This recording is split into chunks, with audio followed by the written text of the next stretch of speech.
Hi, welcome to Bookwood!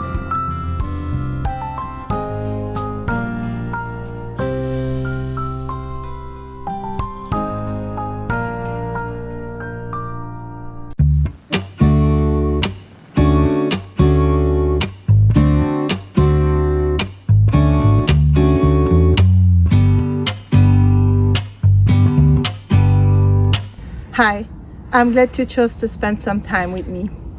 Welcome in this next carousel vlog. It is Sunday when I start filming this intro, and that's not a problem because anyways we will have clips from all the week going through. This week again was colored gray with rain and clouds from our January weather, but today we have this very nice sun. So I thought it would be a great opportunity to go to the outside, do a walk, get some sun, and that's why we chose that the walk we are doing today is one that is more going around the forest and through the fields than in the forest, so we can soak in a little bit of this very much needed sunlight. I hope you will enjoy to see this other side of our rural village.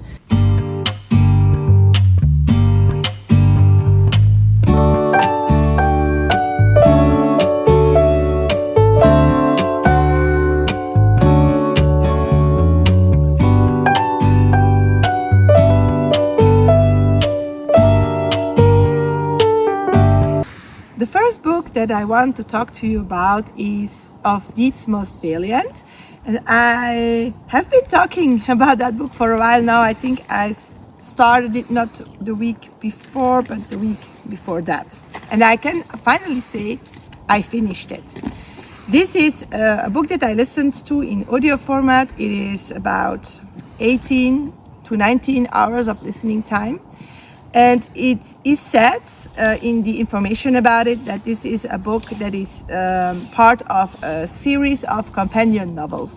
So there should at some point be other books in the same world, but with completely stand on their own stories. Unfortunately, because this was a very good book, for now this is the only one. So in this book we are in a world in which there is a god, and this god has 11 aspects, and each of these aspects is represented by an order of paladins who has their own gifts, and in exchange of the gift the god graces them with, they have to also give up something. Lega, in this book we are starting off by meeting a vagabond paladin. Her name is Victoriana, but in these books first names will not be used very often. Most of the time the different paladins will refer to one another with the name of their aspect. So we have Victoriana, who is a vagabond paladin, which are also called a little bit negatively beggar paladins, and their gift is to cast out, to kill demons that in this world take over humans or animals. And in order to do that, they have to give up worldly possessions. So she has what she needs to travel around: a horse, a blanket, but she relies on the people that she encounters to be fed, to sleep in with a roof over her head and things like that. And when we meet her, she is completely, how do you call it in English? Upset, maybe, because whilst casting out a demon with her mentor, she had to kill her own mentor, and the demon and the spirit of her mentor jumped into her mentor's dog, Brindle. So she has now a dead paladin and a dog with two other spirits inside, one good and one bad. And worst of all, she hears both spirits talk to her in her head. And she is there and she's contemplating what she will have to do. She starts to go over into prayer, and she will be found or met by a messenger who brings her, basically normally at her mentor, but she will have to accept it and take his place, a note that instructs her that she has to go to this sanctuary that has been discovered and which is said to hold the Cup of Tears, a very special and very valuable artifact for this religion. And she's sent there to be the representative of her order and to try to have this cup for her order as well. When she arrives there, together with her, we will meet a second character, and I have forgotten his name, but he is a poisoned saint. A poisoned saint is a paladin who has been granted the gift of healing, and in exchange for that gift, he has to swear celibacy, and he will find himself a little bit attracted to her. And he also, because she is quite strange, because she tries to hide the fact that she's having a demon with her. And together, all these paladins are looking at this sanctuary, and they will have to figure out how to get in and what is exactly going on with this place. Because very soon, and it is said on the back of the book, this is a trap. And one of them knows, but which one? And our two paladins we will follow them in both point of views to see how they enter the sanctuary, how they discover what it is, how they try to find out what exactly are they doing there, because it is most clearly not turning them into saints or into gods.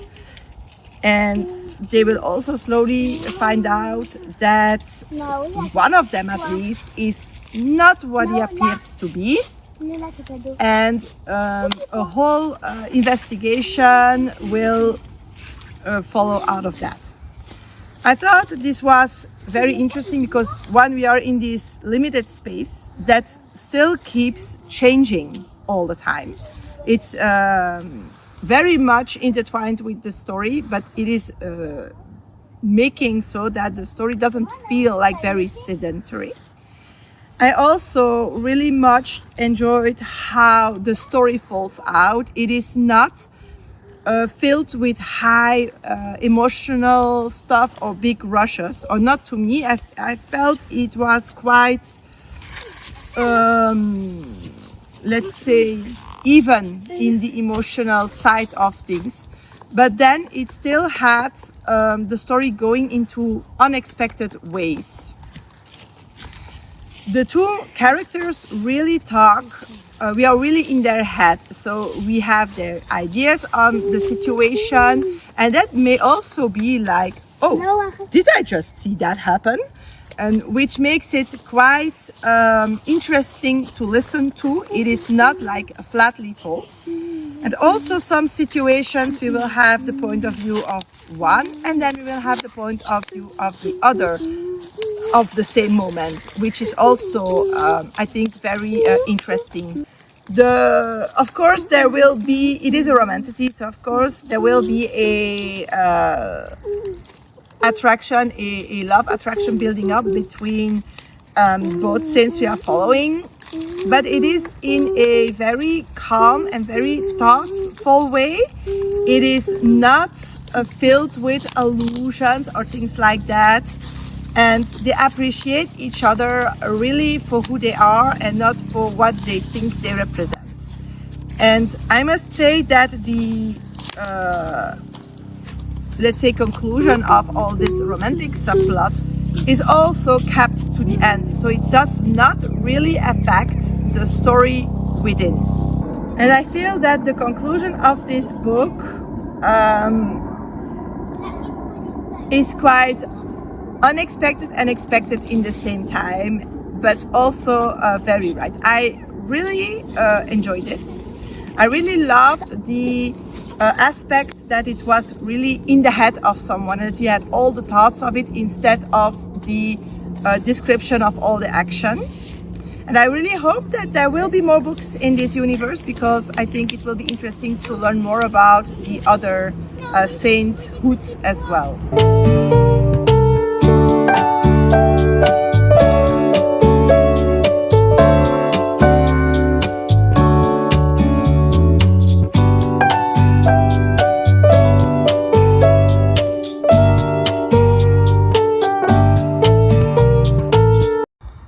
second book I want to talk to you about, which is also the last one I finished this week, is Miss Percy's Pocket Guide for the Care and Feeding of British Dragons. This book I started because I couldn't choose which one to read next, and during my bi-weekly sprints I asked the people taking part in them, thank you for being there if you were there, and to choose my reading for or my next read, and that book was the one that won. And I'm really happy that I read this one. I think it is in the list of the 12 books that I randomly picked out to read in 2026. And I really enjoyed this story. It is the story of Mildred Percy, who is a 40 years old spinster. And this story is set in a like Bridgerton era type of time period, but it's completely fictional. And she lives with her younger sister and her husband and their children, and is the one taking care of the kids. So she takes care of their education, she learns them to read, but also like she keeps them busy, she takes them to bed, stuff like that.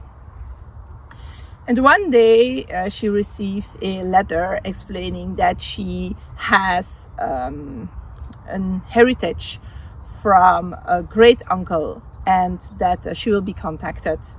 Now her sister really thinks like, oh, we are going to get money or stuff, something valuable, so this should come to the family and not to you. But it turns out at the moment that her sister is not at home, that a big trunk arrives with a lot of books and journals and rocks and little knickknacks. So Mildred hides this away from her sister out of a slight fear that she might have to throw it all out of the house. And whilst hiding the trunk, she will meet the vicar of the town, and he will help her, and he will propose to her to help her catalog all this stuff, because he's very interested in natural history of the country. And that's what they do, and so she sets off in the afternoons to do that. And one of the things in this trunk is a large rock, but it's quite smooth and it's less heavy than you should expect from a rock that size. And that turns out to be the egg of a dragon. So it's not spoilery, because, well, you know that the dragon has to come from somewhere in this book, because he's in the title. And then sets off a whole bunch of happenings around this dragon. The first thing would be like to admit that it is a dragon, and how we take care of it and where does it come from. But also we will have a stranger coming in, and we will have some chapters from his point of view, and I think his name is Reginald, something like that by head. And he has heard of this heritage. He knows clearly about this egg, and he wants to have it back. And intertwined with the story of what are we going to do with this dragon, we also have the story about how this guy slides himself into the family, the damage that he causes, and what he does to get hands on this egg, and also why. And I really enjoyed this book. It is a cozy fantasy. It is full of goodness and like great food and nice friendships and nice people. And I really enjoyed reading that, and I especially enjoyed reading of a protagonist who is almost my age. I'm 43. It's changed from reading about the 16, 17-year-old heroine that is going to change the world with a snip of her fingers. Things go a little bit less smooth in this book, but it was highly touching and highly, I feel, relaxing to read. And I am looking forward to read the next book in this series.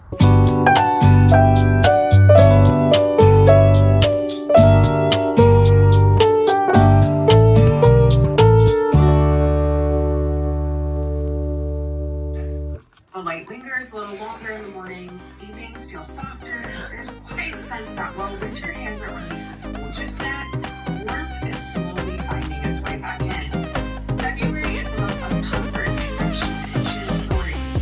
And today, I'm going to walk you through everything we have planned. We're introducing our February side stories, welcoming a new character to the room, and opening the doors to our very first chapter festival, the Storytellers Feast. Grab something warm, settle in, and let's feel what we February side stories are about simple moments,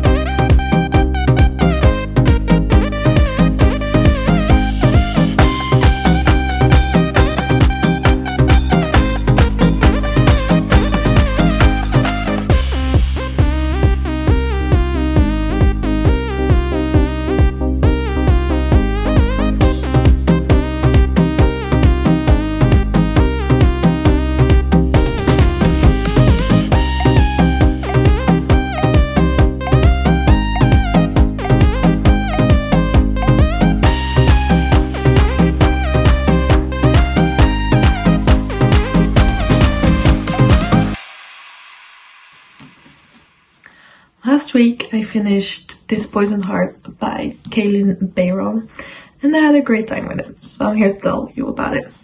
In this story we follow Percy, who has a magical gift which makes her grow plants faster and healthier by magic, by simply touching them. And she helps her two moms work in a little flower shop in the city. Until one day, Percy inherits an old house, as in the rural parts of the city. That's her aunt. Then she learns that when her aunt died.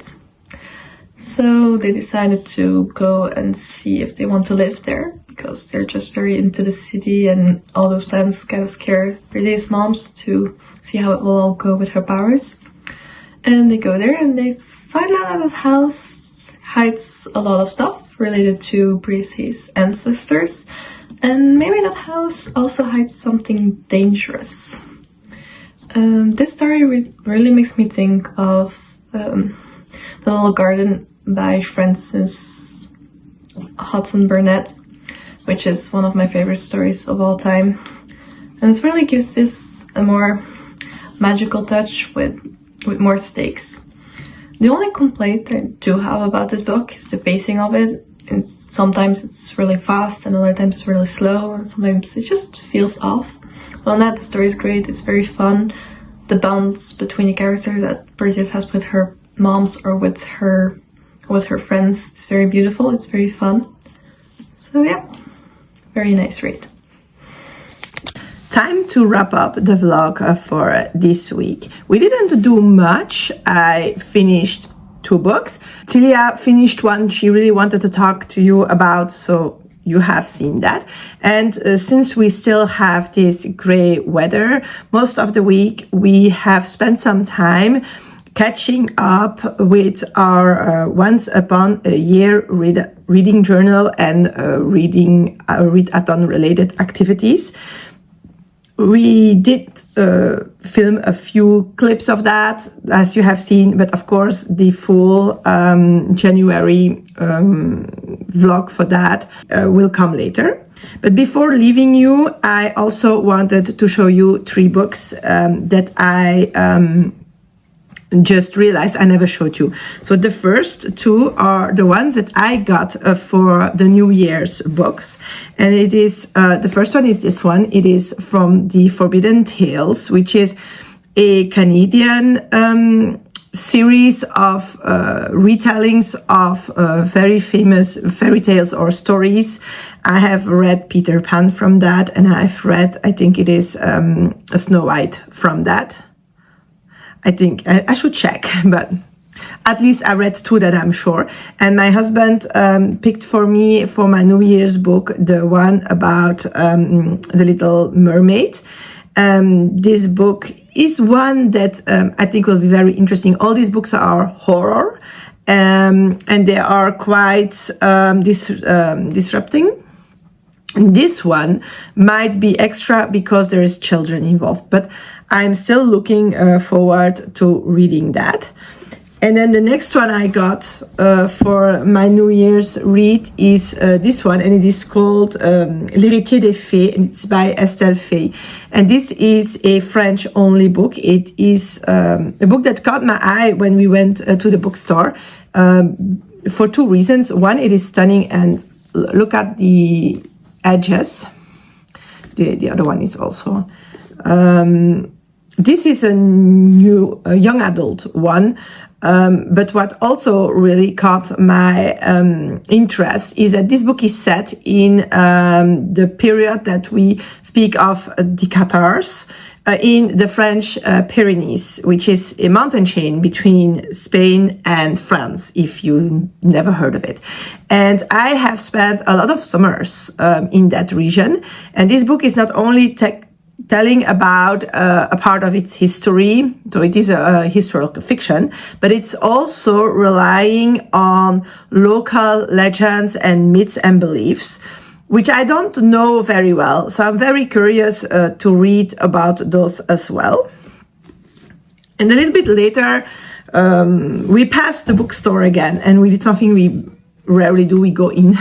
And my husband gifted me also this one. It's also from the Forbidden Tales, and it is The Wizard of Oz.